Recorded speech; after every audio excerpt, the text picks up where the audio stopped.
Hello everyone, it's your turn पर आप सभी का एक बार फिर से स्वागत है। और आज हम आप लोग के लिए जो UP triple S C PET 2022 है उसकी परीक्षा के लिए जो आपकी इंग्लिश की क्लासेस लगातार चल रही हैं, जिसमें आप लोग के लिए प्रीवियस क्लास में प्रोनाउन पढ़ाया गया था, जिसमें प्रोनाउन के दो आपके जो काइंड्स थे वो हो गए थे। पर्सनल प्रोनाउन और जो पजेसिव प्रोनाउन है, ये दो आपके हो गए थे। तो उसी क्रम में आज हम आगे बढ़ते हैं। जो बाकी के जो काइंड्स बचे हैं उन पे आज हम डिस्कस करेंगे। तो देखते हैं यहाँ पर। तो अगला जो आता है वो आता है हमारा रेसिप्रोकल प्रोनाउन। तो इस पे जाने से पहले मैं आप लोगों के लिए एक बार फिर से ये टेबल रिवाइज करा देता हूँ, जिसमें आपका देखिए 3 यहाँ पर पर्सन होते हैं और आपके जो उनके जो केस होते हैं वो कौन कौन से हैं। Subjective case, objective case, possessive case, ठीक है, और रिफ्लेक्सिव केस। जिसमें पजेसिव केस में आपका पजेसिव एडजेक्टिव भी यहाँ पर टेबल में दिखा दिया गया है। तो फर्स्ट पर्सन प्रोनाउन में आपका सिंगुलर जो होता है वो आई होता है, प्लूरल में बी होता है, ठीक है, ये इसका सब्जेक्टिव केस है। और ऑब्जेक्टिव केस में मी और अस। इसी तरह पजेसिव जो एडजेक्टिव होगा उसमें माई और आवर होता है। और अगर हम पजेसिव प्रोनाउन की बात करें तो उसमें माइन और आवर्स हो जाता है, ठीक है। और रिफ्लेक्सिव प्रोनाउन में माई सेल्फ और आवर सेल्फ है। इसी तरह यू जो होता है वो आपका सेकंड पर्सन है, उसका यू, योर और योर्स, और फिर योर सेल्फ होता है। इसी तरह अगर इसका प्लूरल होगा यू का, तो सिंगुलर और प्लूरल दोनों के लिए यहाँ पर यू ही यूज़ होता है, ठीक है। थर्ड पर्सन में ही, शी, इट, दे, ये आपके 4 होते हैं। तो इसमें ही का जो होता है वो ही, हिम, हिज, हिमसेल्फ, और शी का सी, हर्स, हरसेल्फ, और इट का होता है इट और इट्स। और जो उसका पजेसिव प्रोनाउन होता है वो कोई भी नहीं होता है, ठीक है। इट्स जो होता है वो आपका पजेसिव एडजेक्टिव होता है, ये आप ध्यान रखेंगे, ठीक है। और जो इट सेल्फ है वो रिफ्लेक्सिव प्रोनाउन है। दे का दे, देम, देयर, देयर्स और देमसेल्फ, ठीक है। ये आप सीख गए, ये आप सभी लोगों ने पिछले क्लास में भी देखा था। तो अब आगे बढ़ते हैं, देखते हैं कि जो आपका जो कौन सा है रेसिप्रोकल जो है वो कौन कौन से होते हैं। तो ईच अदर तथा वन अदर, ये दो जो होते हैं ये आपके कौन से होते हैं, रेसिप्रोकल प्रोनाउन होते हैं। ये पारस्परिक संबंध को व्यक्त करते हैं। यहाँ पर ये आपको पॉइंट यहाँ पर नोट डाउन किया गया है कि जो ईच अदर और वन अदर है, ये जो होते हैं रेसिप्रोकल प्रोनाउन होते हैं। ये पारस्परिक संबंध को यहाँ पर दर्शाते हैं। तो देखते हैं यहाँ पर ईच अदर का जो यूज़ है वो 2 व्यक्तियों या वस्तुओं के लिए होता है, जबकि वन अदर का 2 से अधिक के लिए, ठीक है। जब 2 वस्तुओं या व्यक्तियों की बात होगी तब वहाँ पर हम ईच अदर, और जब 2 से ज़्यादा होगा तब वहाँ पर हम वन अदर का यूज़ करते हैं। देखिए एग्जाम्पल से देखिए, he was so afraid that his knee knocked one other, ठीक है। तो यहाँ पर देखिए, यहाँ पर he is so afford to his knee not one other. तो यहाँ पर जो वन अदर है उसकी जगह पर ईच अदर आएगा, ठीक है। क्यों? क्योंकि वन अदर जो है वो 2 से ज़्यादा के लिए यूज़ होता है, लेकिन यहाँ पर 2 यहाँ पर है नहीं है, सिर्फ ही। यहाँ पर क्या है, वन, और यहाँ पर एक हिज, ठीक है। यहाँ पर 2 लोगों के लिए बात हुई है, तो इसीलिए यहाँ पर ईच जो है वो उसका यूज़ होगा, ठीक है। He was so afford to his knee, तो ठीक है। यहाँ पर तो यहाँ पर 2 प्रोनाउन का यूज़ हुआ है, एक उसका पजेसिव केस और एक उसका सब्जेक्टिव केस। 2 से ज़्यादा जब यूज़ होगा तब वहाँ पर हम वन अदर का यूज़ करेंगे। जैसे after the farewell the students of the class 12th bade each other good bye. तो यहाँ पर देखिए स्टूडेंट्स ऑफ क्लास 12th काफ़ी होंगे, ज़्यादा होंगे, 2 से ज़्यादा ही होंगे, ठीक है। तो यहाँ पर फेयरवेल है तो 2 से ज़्यादा ही होंगे, तो इसलिए वहाँ पर ईच अदर की जगह हम वन अदर का यूज़ करते हैं, ठीक है। नेक्स्ट पे आते हैं। नेक्स्ट होता है हमारा डेमोन्स्ट्रेटिव। डेमोन्स्ट्रेटिव प्रोनाउन जो व्यक्तियों या वस्तुओं को पॉइंट आउट करते हैं, यानी जो संकेत करते हैं, संकेत के द्वारा दर्शाते हैं, वो आपके कहलाते हैं डेमोन्स्ट्रेटिव। जिसमें आपके कौन कौन से आते हैं ये आप ध्यान रखेंगे, दिस, दैट, दीज, दोज और सच द सेम, ठीक है। ये आपके 6 होते हैं, ये आप ध्यान रखेंगे, दिस, दैट, दीज, दोज, सच और द सेम। जिसमें आपको ये 4 तो जरूर ही ध्यान रखने हैं, ठीक है। इन 4 में आपका जो दिस होता है वो पास की रखी वस्तु के लिए होता है, दैट पास की रखी सिंगुलर के लिए, ठीक है। पास की रखी वस्तु के लिए सिंगुलर है तो दिस, और अगर दूर रखी वस्तु है सिंगुलर तो वो वहाँ पर दैट, और ज़्यादा वस्तुएं हैं तो वहाँ पर प्लूरल के लिए पास में दीज, और दूर के लिए दोज का यूज़ करते हैं, ठीक है। और इनका यूज़ जो है अगर नाउन से पहले हो जाता है तो ये डिमॉन्स्ट्रेटिव एडजेक्टिव भी बन जाते हैं, ठीक है। वो आपको जब एडजेक्टिव पढ़ाया जाएगा उसमें भी आपको डिटेल में बताया जाएगा, ठीक है। दिस का प्रयोग यहाँ पर वही लिखा है समीप की वस्तु के लिए, और दीज का प्रयोग समीप एक से अधिक के लिए। तो this is a cat, these are the cat, ठीक है। तो यहाँ पर इज़ और आर, ये आप ध्यान रखेंगे, वर्ब चेंज में भी इनका पूछा जा सकता है, ठीक है। दिस जो है वो सिंगुलर है और वहीं दीज जो है वो आपका प्लूरल है। इसी तरह डैट जो होता है वो दूर के लिए, और दोज भी दूर की वस्तु के लिए। डैट जो होता है वो सिंगुलर के लिए, और दोज जो होता है वो प्लूरल के लिए यूज़ होता है, ठीक है। किसी सेंटेंस में अगर सिंगुलर काउंटेबल नाउन को दोबारा लिखने के लिए कहा जाता है तो वहाँ पर वन का यूज़ करेंगे, ठीक है। और प्लूरल काउंटेबल नाउन के लिए वंस का यूज़ करेंगे, ONES, ठीक है। एपॉस्ट्रोफी एस वाला जो होता है ये आपका गलत होता है, ठीक है। ONES जो होता है वो ही आपका क्या होता है, प्लूरल काउंटेबल नाउन के लिए यूज़ किया जाता है, ठीक है। ठीक है, यहाँ पर एग्जांपल देख लीजिए, this is a new version but that is an old one, ठीक है। तो यहाँ पर सिंगुलर के लिए हुआ है। These are the new books, तो दीज यहाँ पर प्लूरल के लिए यूज़ हुआ है, तो but those are old ones, तो यहाँ पर वंस लगेगा, ठीक है। नेक्स्ट आता है रिलेटिव, ठीक ठीक है। तो रिलेटिव प्रोनाउन जो होते हैं वे प्रोनाउन जो जोड़ने का कार्य करते हैं वो रिलेटिव कहलाते हैं। और इसमें जो आपके विच, हु, दैट, व्हाट, वाई ये सभी आपके आते हैं। तो रिलेटिव प्रोनाउन जो हु, विच और दैट है उनका प्रयोग सब ऑर्डिनेट क्लॉज में सब्जेक्ट के रूप में किया जाता है, ठीक है। तो जो सब ऑर्डिनेट क्लॉज जो होता है उसमें जो है आपका सब्जेक्ट की तरह जो यूज़ होते हैं वो आपके कहलाते हैं रिलेटिव प्रोनाउंस, ठीक है। देखिए यहाँ पर the boy who went there is a footballer, एक लड़का, ठीक है, लड़का जो, तो हु जो है यहाँ पर जो, हिंदी में अगर बात करें तो जो, सो ये सभी इनका मीनिंग निकलता है हिंदी में वाक्य प्रयोग के दौरान, ठीक है। इंग्लिश में जो है ये the boy who went there is a footballer. अब यहाँ हु जो होता है वो क्वेश्चन वर्ड भी होता है, लेकिन अगर क्वेश्चन वर्ड होगा तो लास्ट में यहाँ पर क्वेश्चन मार्क साइन होगा, ये आपको ध्यान रखना है। क्वेश्चन मार्क साइन होगा तभी वहाँ पर ये इंटेरोगेटिव प्रोनाउन कहलाएगा, लेकिन अगर क्वेश्चन मार्क साइन नहीं है तो वहाँ पर ये आपका कौन सा कहलाएगा, रिलेटिव प्रोनाउन कहलाएगा, ठीक है। ये जो होता है इसका यूज़ सबऑर्डिनेट क्लॉज में होता है, ठीक है, और ये सब्जेक्ट की तरह यहाँ पर वर्क करता है। रिलेटिव प्रोनाउन जो हुम होता है इसका प्रयोग सबऑर्डिनेट क्लॉज में वर्ब के ऑब्जेक्ट के रूप में यहाँ पर होता है। देखिए आई हैव अ सन हुम, तो यहाँ पर देखिए जो द बॉय था इसके लिए यहाँ पर सब्जेक्ट के लिए यहाँ पर इसका यूज़ हुआ था हु का, ठीक है, सब्जेक्ट से रिलेट करने के लिए। लेकिन यहाँ पर देखिए आई हैव अ सन हुम, तो यहाँ जो हुम जो है वो सन के लिए यहाँ पर यूज़ किया गया है, ठीक है। तो सन जो होता है वो आपका ऑब्जेक्ट है, तो यहाँ पर आई जो है यहाँ पर वो सब्जेक्ट है और सन जो है वो ऑब्जेक्ट है। तो यहाँ जो हुम है वो रिलेट किससे कर रहा है, वो सन से कर रहा है, तो हुम आई लव वेरी मच, ठीक है। तो इस तरह से आप ये कर सकते हैं। देखिए नेक्स्ट, अगर एंड से जुड़कर दो, ठीक है, यदि एंड से जुड़कर दो अटेंडेंस का प्रयोग हो जिनमें एक मनुष्य और दूसरा जानवर हो या वस्तु हो, ठीक है, तो रिलेटिव प्रोनाउन का यूज़ करते हैं। देखिए the man and his dog, तो यहाँ पर देखिए the man and his dog, तो यहाँ पर एंड से जुड़कर यहाँ पर ये हुई हैं, ठीक है, एक मनुष्य और एक जानवर हुआ है, तो यहाँ पर हम जो है किसका यूज़ करेंगे, रिलेटिव प्रोनाउन का यूज़ करेंगे। तो यहाँ पर रिलेटिव प्रोनाउन कौन सा आएगा, दैट आया है, ठीक है, इस तरह से यूज़ करते हैं। नेक्स्ट है सुपरलेटिव डिग्री के बाद दैट का यूज़ किया जाता है। आप सभी लोग ये जानते होंगे कि जो सुपरलेटिव डिग्री होती है उनके बाद दैट का यूज़ करते हैं।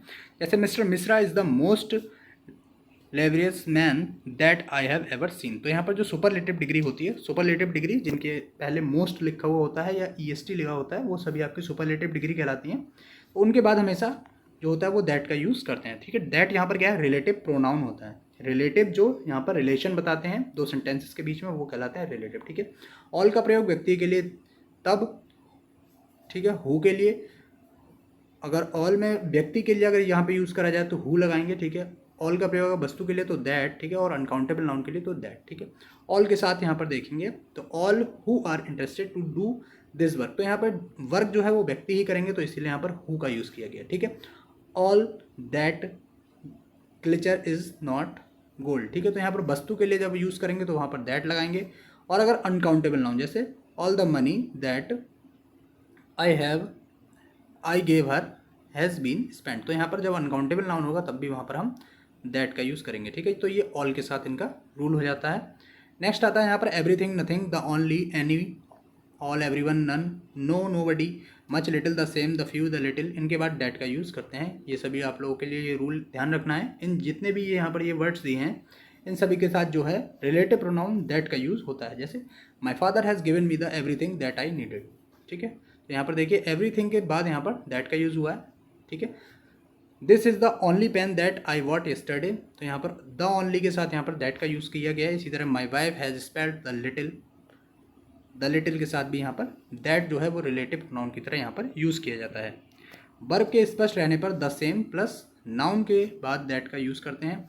This is the same man that advise me, तो यहाँ पर द सेम मैन जो है इसके साथ यहाँ पर दैट जो होता है वो रिलेशन यहाँ पे बता रहा है, इसीलिए ये आपका रिलेटिव प्रोनाउन है, ठीक है। नेक्स्ट आते हैं हम इंटेरोगेटिव प्रोनाउन पे। तो जो भी प्रश्नवाचक जो वर्ड्स होते हैं इंटेरोगेटिव वर्ड्स वो ही आपके क्या कहलाते हैं, इंटेरोगेटिव प्रोनाउन की तरह यहाँ पर यूज़ होते हैं। जैसे आपका देखिए हु, हुम, हुज, विच, व्हाट, ये सभी आपके इंटेरोगेटिव वर्ड्स होते हैं और यही आपका इंटेरोगेटिव प्रोनाउन कहलाएंगे। देखिए यहाँ पर जैसे हु का प्रयोग सब्जेक्ट का पता करने के लिए जैसे हु इज़ प्लेइंग, कौन खेल रहा है, तो यहाँ पर एक तरीके से आंसर जो है वो एक नाउन या फिर प्रोनाउन के रूप में आएगा, तो इसीलिए यहाँ पर जो हु होता है वो आपका क्या कहलाता है, इंटेरोगेटिव प्रोनाउन कहलाता है, ठीक है। हुम का प्रयोग जो होता है वो ऑब्जेक्ट के लिए यूज़ करते हैं, जैसे हुम हैज़ बीन इन्वाइटेड, किसके द्वारा तुम्हें इन्वाइट किया गया, ठीक है।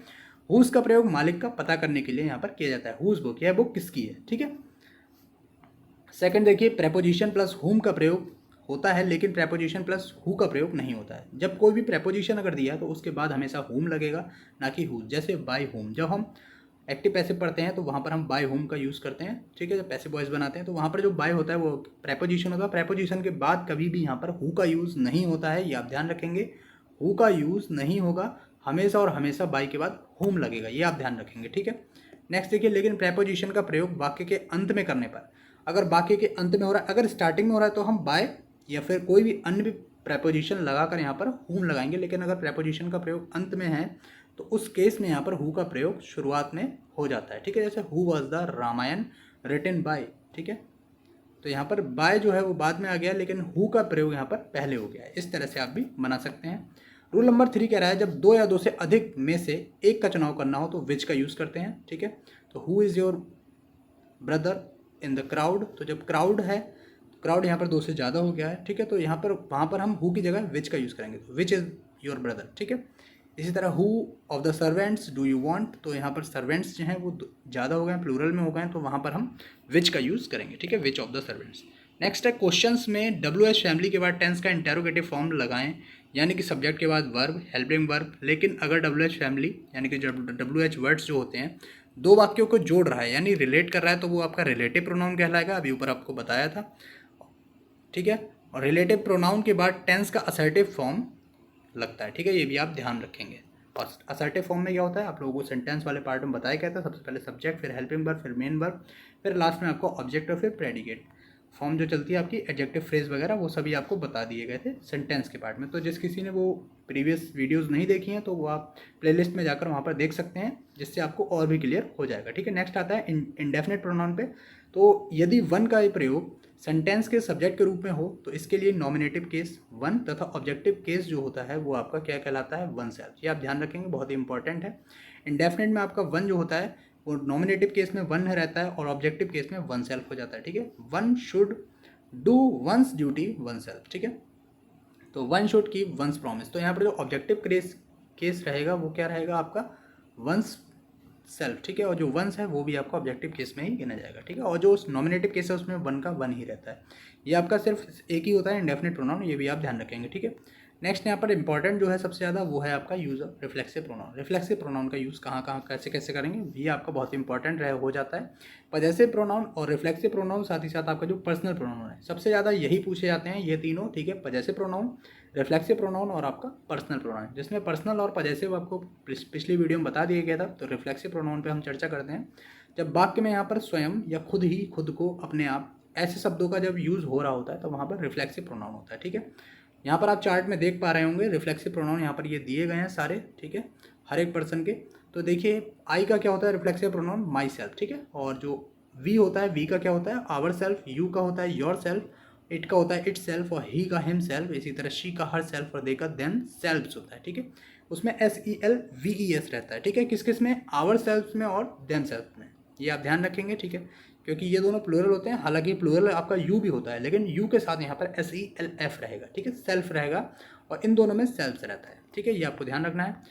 अब इनके देख लीजिए, यहाँ पर रूल देखिए, रूल नंबर 1 कह रहा है कि यदि निम्न वर्ब का प्रयोग दिए गए अर्थ एक संदर्भ में हो, ठीक है, अर्थ के संदर्भ में हो, तो उन वर्ब के साथ रिफ्लेक्सिव प्रोनाउन रहता है। जैसे आपका एक्वाइट है, प्रशंसाजनक व्यवहार करना, जिसका अर्थ होता है यहाँ पर जो ये ब्रैकेट में लिखा है ये इसका मीनिंग है, ठीक है। अवेल का होता है लाभ उठाना, रिक्वायर, रिकनसाइल, ठीक है। इसी तरह अमज, ये सभी आपके वर्ब्स दी हुई हैं कुछ यहाँ पर, ठीक है।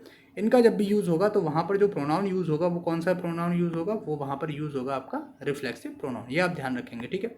नेक्स्ट इनके एग्जांपल देख लीजिए, द ऑफिसर एक्वेटेड देमसेल्व्स, ठीक है। तो यहाँ देखिए एक्वेटेड वर्ब आ गई है, इसके तुरंत बाद यहाँ पर रिफ्लेक्सिव प्रोनाउन का यूज़ होगा, ये आप ध्यान रखेंगे। रिफ्लेक्सिव प्रोनाउन आपको SELF या SELVES, ठीक है, इस फॉर्म में लगे हुए रहते हैं। She has reconciled herself to, तो यहाँ पे जो हर सेल्फ यूज़ हुआ है ये रिफ्लेक्सिव प्रोनाउन है। इससे पहले जो वर्ब है वो आपको यहाँ पर ऊपर जो है वो सभी वर्ब बता दी गई हैं किन किन के साथ यहाँ पर रिफ्लेक्सिव प्रोनाउन लगेगा, ठीक है। अगर आपको इसकी PDF चाहिए तो आपको वो हमारे टेलीग्राम चैनल पर प्रोवाइड करा दी जाएगी, वहाँ से आप इसकी PDF भी ले सकते हैं साथ ही साथ, ठीक है। आप इसका स्क्रीनशॉट लेना चाहते हैं तो स्क्रीनशॉट भी यहाँ पर आप ले सकते हैं, ठीक है। ये आपको वर्ब्स दिखा दी गई हैं, ये सभी आप स्क्रीनशॉट भी इनका रख सकते हैं। नेक्स्ट देखिए यहाँ पर, नेक्स्ट क्या आता है, अगर इंजॉय के बाद ऑब्जेक्ट का उल्लेख हो तो रिफ्लेक्सिव प्रोनाउन ना लगाएं, परंतु ऑब्जेक्ट का उल्लेख नहीं होता है तब वहाँ पर रिफ्लेक्सिव प्रोनाउन का यूज़ करेंगे, ठीक है। इंजॉय के बाद अगर ऑब्जेक्ट नहीं दिया है तो तब वहाँ पर हम क्या करेंगे, रिफ्लेक्सिव प्रोनाउन लगाएंगे, ठीक है। जैसे दे एंजॉयड द पार्टी, तो यहाँ पर पार्टी जो है वो क्या हो गया है आपका रिफ्लेक्सिव प्रोनाउन यहाँ पर यूज़ नहीं हुआ है। क्यों? क्योंकि यहाँ पर ऑब्जेक्ट का उल्लेख यहाँ पर हो गया है, ठीक है, पार्टी का। दे एंजॉयड ड्यूरिंग वेकेशन, ठीक है, यहाँ पर देन सेल्फ का प्रयोग एंजॉय के बाद किया जाएगा। क्यों? क्योंकि यहाँ पर कोई भी ऑब्जेक्ट नहीं है, ठीक है। द ड्यूरिंग वेकेशन यहाँ पर फ्रेज हो गई है, ठीक है, कोई यहाँ पर ऑब्जेक्ट का यूज़ नहीं हुआ है, ये आप ध्यान रखेंगे। तो इसीलिए यहाँ पर the enjoyed them self during vacation, ठीक है। तो यहाँ पर देम सेल्फ जो है वो आपका आ जाएगा जब यहाँ पर ऑब्जेक्ट दिया जाएगा। जैसे यहाँ पे द पार्टी दिया गया था, तब वहाँ पर हम रिफ्लेक्सिव प्रोनाउन नहीं लगाएंगे। अगर यहाँ पर ऑब्जेक्ट नहीं दिया है, ठीक है, तब वहाँ पर हम क्या लगाएंगे, रिफ्लेक्सिव प्रोनाउन का यूज़ करेंगे। देख लीजिए यहाँ पर अगला जो रूल आता है वो क्या कहता है कि अगर अब्सेंट का प्रयोग वर्ब के रूप में हो तभी रिफ्लेक्सिव प्रोनाउन का यूज़ करेंगे, ठीक है। अब्सेंट जो वर्ड होता है इसका अगर यूज़ वर्ब की तरह हो रहा है, जैसे ही वॉज अब्सेंट, ठीक है, तो यहाँ पर ही वॉज अब्सेंट है, तो यहाँ पर वो क्या था, अनुपस्थित था। तो यहाँ पर ये वर्ब यहाँ पर क्या है, वर्ब यहाँ पर वॉज हो गई है, ठीक है। यहाँ पर अब्सेंट जो है वो वर्ब की तरह यानी ऑब्जेक्ट की तरह यहाँ पर यूज़ हुआ है। लेकिन ही अब्सेंटेड हिमसेल्फ, तो यहाँ पर अब्सेंटेड यहाँ पर देखिए वर्ब की सेकंड फॉर्म की, यानी यहाँ पर जो है ये आपका वर्ब की तरह यूज़ हुआ है, इसीलिए यहाँ पर क्या लगेगा, यहाँ पे रिफ्लेक्सिव प्रोनाउन आपका लगेगा, ठीक है। ये आपको ध्यान रखना है। नेक्स्ट यहाँ पर देखिए कि सब्जेक्ट अथवा ऑब्जेक्ट के रूप में रिफ्लेक्सिव प्रोनाउन का प्रयोग तब तक नहीं हो सकता जब तक कि उससे पहले संबंधित नाउन या प्रोनाउन का यूज़ नहीं किया गया है, उल्लेख नहीं किया गया है, ठीक है। तो सब्जेक्ट में यहाँ पर देखिए आई माई सेल्फ, तो आई के साथ हमेशा माई सेल्फ लगेगा। और ये आप ध्यान रखेंगे जो यहाँ पर नॉमिनेटिव केस होगा उसी का रिफ्लेक्सिव प्रोनाउन सेंटेंस में यूज़ किया जाएगा, ठीक है। यहाँ पर आई के साथ आप हर सेल्फ या हिम सेल्फ ये नहीं लगा सकते हैं आप, ठीक है। आई माई सेल्फ, ठीक है, ये आप ध्यान रखेंगे। नेक्स्ट देखिए कीप स्टॉप टर्न क्वालिटी बात मूव रेस्ट राइट के साथ यहाँ पर रिफ्लेक्सिव प्रोनाउन का यूज़ नहीं होता है, ये आप ध्यान रखेंगे। ये जो कुछ वर्ब्स दी हैं इनके साथ रिफ्लेक्सिव प्रोनाउन का यूज़ नहीं होता। जैसे you should keep your self away from the bad boys, ठीक है। तो यहाँ पर जो अवे वर्ड आ गया है, जो कीप आया है, इसके साथ यहाँ पर कभी भी रिफ्लेक्सिव प्रोनाउन नहीं होगा। तो कीप यहाँ पर कीप के साथ कोई भी रिफ्लेक्सिव प्रोनाउन यूज़ नहीं किया जाएगा, इसीलिए पहला वाला सेंटेंस यहाँ पर गलत हो जाता है, दूसरा वाला आपका बिल्कुल सही रहेगा। नेक्स्ट देख लीजिए use of distributive pronoun. Distributive pronoun देखिए जो प्रमुख व्यक्तियों तथा वस्तुओं के लिए प्रत्येक को सूचित करते हैं वो डिस्ट्रीब्यूटिव कहलाते हैं। जैसे आइदर, नाइदर, ईच, नन, ये सभी आपके क्या हैं, डिस्ट्रीब्यूटिव हैं। जिसमें आप एग्जांपल से देख सकते हैं you may take either of the two, तो यहाँ पे डिस्ट्रीब्यूट कर रहा है दो में, ठीक है। He agree to the neither of the proposal, तो यहाँ पर ये भी जब यहाँ पर डिस्ट्रीब्यूशन की बात आ जाएगी प्रत्येक को यहाँ पर सूचित करने की, तब वहाँ पर डिस्ट्रीब्यूटिव हो जाएगा। ये आपको ध्यान रखना है, ये आपके रहेंगे कौन से डिस्ट्रीब्यूटिव प्रोनाउंस, ठीक है। इनके कुछ रूल्स हैं वो देख लेते हैं हम। इसमें आइदर और नाइदर का प्रयोग दो के लिए, ईच का प्रयोग दो से अधिक के लिए, और एनी और नन का प्रयोग दो से अधिक के लिए होता है, ठीक है। तो आइदर का जो यूज़ है वो किस में होगा, दो के लिए होगा, आइदर और neither. Either of these two pens is red, ठीक है, दो पेन हैं जो कि लाल हैं, तो यहाँ पर दो में से एक के लिए यहाँ पर यूज़ करेंगे तो वहाँ पर आइदर, और दो में से कोई भी नहीं तो वहाँ पर हम नाइदर का यूज़ करेंगे, ठीक है। One of these three friends is naughty, जब दो से ज़्यादा के लिए होगा तब वहाँ पर हम वन का यूज़ करते हैं, ठीक है, ये आप ध्यान रखेंगे। और वन के साथ साथ नन का भी यूज़ हो जाता है, ठीक है। Neither of these to girls, जब यहाँ पर दो की बात हुई है तो वहाँ पर हम क्या लगाएंगे, टू गर्ल्स की बात हुई है तो वहाँ पर आइदर या नाइदर। जब यहाँ पर नेगेटिव अगर सेंस में आ रहा है तो वहाँ नाइदर होता है, और यदि पॉजिटिव सेंस में होता है तो वहाँ आइदर होता है, ठीक है।